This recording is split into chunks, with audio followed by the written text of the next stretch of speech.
जो लोग जिंदा हैं उन्हें वोटर लिस्ट पर मरा घोषित किया जा रहा है और जिन्हें मरे 2-3 साल हो गए वो आज भी वोटर लिस्ट पर जिंदा हैं।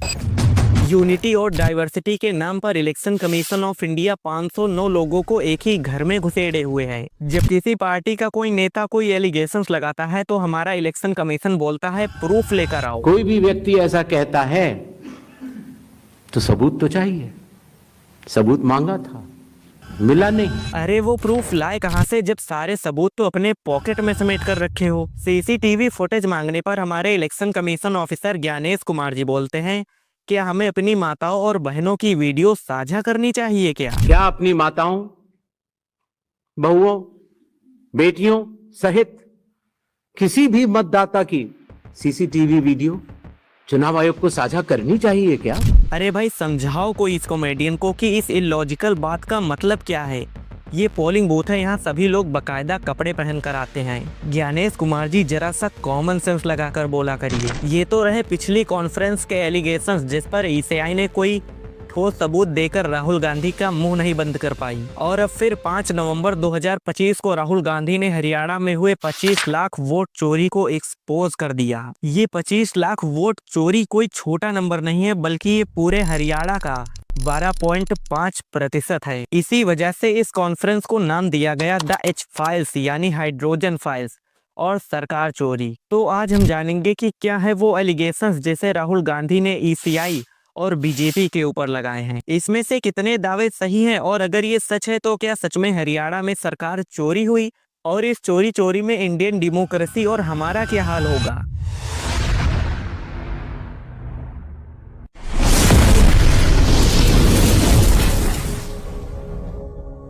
हेलो दोस्तों, ये 25 लाख की वोट चोरी इन 5 स्टेज में की गई। नंबर 1, डुप्लीकेट वोटर्स लगभग 5,21,619 वोटर्स। नंबर 2, इनवैलिड एड्रेसेस लगभग 93,174 वोटर्स। नंबर 3, बल्क वोटर्स लगभग 19,26,351 वोटर्स। इसमें से पॉइंट 4 और 5 का डाटा ईसीआई ने शेयर करने से मना कर दिया। पहली प्रेस कॉन्फ्रेंस के बाद ईसीआई ने कहा जाओ कोई ठोस सबूत लेकर आओ और अब जो सबूत मौजूद भी हैं वो ईसीआई धीरे धीरे घसीटने में लगी है। मजे की बात पता है क्या है, ये सारे जो दावे किए जा रहे हैं ये इलेक्टोरल लिस्ट को पूरी तरह से खंगालने के बाद ही किए जा रहे हैं। फॉर एग्जाम्पल ये देखिए, एक महिला की तस्वीर एक बार 10 बार बार बार 100 बार आए जा रही है। एक ही महिला के अलग अलग नाम और अलग अलग एड्रेसेस आए जा रहे हैं। एक जगह तो एक ही महिला का 223 बार नाम आ रहा है, फोटो आ रहा है। 2 बूथों में 223 बार आ रहा है। इस पर राहुल गांधी का कहना है कि ये फेक फोटोज और fake IDs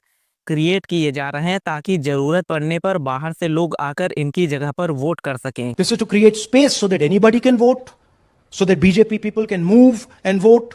They can come from other states and vote. This is all to create space. और कहीं कहीं पर तो ये जो फोटोज है ना उन्हें बहुत ब्लर या धुंधला करके यूज किया गया है। नाम को भी ब्लर करके धुंधला करके चेंज किया गया है ताकि कोई भी आकर इनके नाम पर वोट कर सके। चाहे जो हो जाए, इलेक्शन कमीशन को तो इसे क्लियर आउट करना पड़ेगा क्योंकि वोट चोरी में इतनी बड़ी धांधली कोई गलती से नहीं हो रही। इतने सारे duplication, name duplication, address duplication, ये कोई गलती से होना इम्पॉसिबल है। ये बड़े लेवल पर सेंट्रलाइज्ड हो रहा है। यहाँ पर एक बात क्लियर करना जरूरी है कि राहुल गांधी के क्लेम से ये तो नहीं पता चलता कि इतने सारे वोट्स पड़े थे या नहीं, बट हाँ ये क्लियर है कि वोट्स में धांधली तो है। इसे 2 एंगल से देखा जा सकता है। या तो यहाँ पर इलेक्शन कमीशन ने बिल्कुल इररेस्पॉन्सिबिलिटी बरती, कोई वोटर लिस्ट स्कैन नहीं की गई। एक तरफ आप बोल रहे हो कि बिहार में एसआईआर हो रहा है और दूसरी तरफ हरियाणा में इतनी गंदी वोटर लिस्ट क्वालिटी। या फिर यहाँ दूसरी चीज भी सच हो सकती है जो राहुल गांधी भी कह रहे हैं कि election commission of India and BJP की ये सारी मिली भगत है। सच चाहे जो भी हो, लेकिन यहाँ पर इलेक्शन कमीशन को क्लेरिफिकेशन देना पड़ेगा क्योंकि इतनी बड़ी वोट धांधली के बाद मुझे तो नहीं लगता कि कोई आज भी इलेक्शन कमीशन ऑफ इंडिया के ऊपर भरोसा कर पाएगा क्योंकि पिछली बार के सवालों का भी हमें कोई क्लियर आंसर नहीं मिला। हाँ, कुछ इमोशनल और मीम बनाने वाले जवाबों के अलावा। क्या अपनी माताओं, बहुओं, बेटियों सहित किसी भी मतदाता की सीसीटीवी वीडियो चुनाव आयोग को साझा करनी चाहिए क्या? चुनाव आयोग को साझा करनी चाहिए क्या? यहाँ अगर हम राहुल गांधी को भी साइड कर दें तब भी मैं आपको 50 ऐसी रिपोर्ट्स दिखा दूंगा जिनसे साफ है कि वोट में धांधली तो हो रही है, जहां तक एक आदमी के वोट करने की अधिकार की बात है। यहीं पर एक बात खड़ी होती है व्यवस्था की। मतलब बीजेपी नेता नायाब सिंह सैनी ने कहा हमारे पास व्यवस्था है, यानी उन्होंने एक प्रेस कॉन्फ्रेंस में कैजुअली मेंशन किया कि हमारे पास तो सारी व्यवस्था है।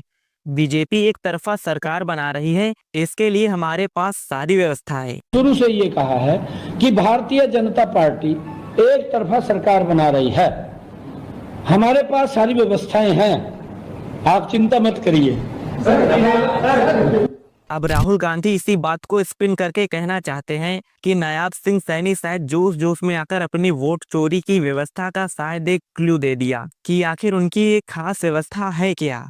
पिछली बार की प्रेस कॉन्फ्रेंस में जो राहुल गांधी ने हाउस नंबर 0 का मुद्दा उठाया था, उसे ईसीआई ने दबाते हुए कहा था कि ये वो लोग हैं जिनके पास घर नहीं है। उसका पता वो जगह दी जाती है जहां वो व्यक्ति रात को सोने आता है, कई बार सड़क के किनारे, कई बार पुल के नीचे या कई बार लैंप पोस्ट के किनारे। बट राहुल गांधी ने इस बार इसे भी फिजिकली फाइंड आउट करा लिया कि हाउस नंबर 0 असल में हाउस नंबर 0 है नहीं। So we systematically looked at house number 0.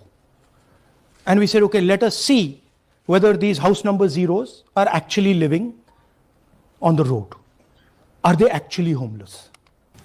जिन लोगों के Here's house number 0. That's a house number 0.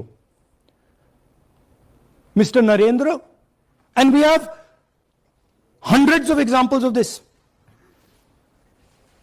Mr. Narendra living in that house, but that house is house number 0.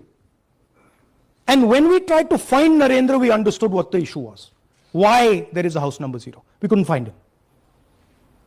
Because when we sent somebody to look for him, it was impossible to find him. We physically identified this man, physically saw him in the village, and physically found out where he lives.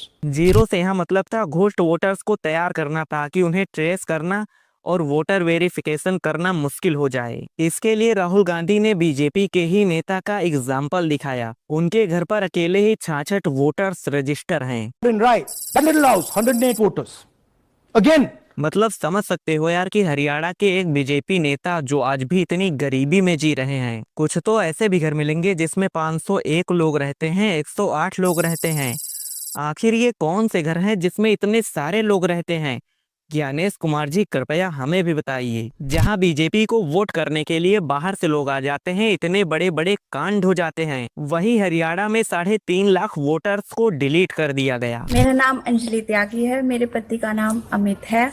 मैं राय विधानसभा मलिकपुर गांव की रहने वाली हूं और मैंने Lok Sabha election में vote किया था, लेकिन जब मैं विधानसभा के इलेक्शन में वोट करने गई तो मुझे बताया गया कि मेरी वोट कट चुकी है और फिर मैंने दोबारा अप्लाई किया तो मेरी जून के एंड में मुझे वोटर कार्ड मिला। इलेक्शन के बाद मलिकपुर का रहने वाला हूँ और क्या नाम है, मेरा राय हल्का लगता है, जिसमें से हमारे भाइयों की वोट काट ली गई है, जिनका नाम है अनुज, राहुल और उनकी पत्नी है साक्षी और सोनिया, जिनकी वोट विधानसभा में काट दी गई थी। नाम सद्दाम हुसैन जी, मैं मलिकपुर गांव से रहने वाला हूँ जी। हमारा हल्का राय लगता है जी। 2024 में लोकसभा इलेक्शन में हमने वोट डाला था जी, और ये 2025 में जी हमारी वोट चोरी हो गई जी। मेरा नाम सद्दाम हुसैन है, मेरी वाइफ का नाम यास्मीन है जी। हमारी दोनों की वोट चोरी हो गई है। लाल सन्नो श्री लखीराम, गांव मलिकपुर, राय हल्के का रहने वाला हूं।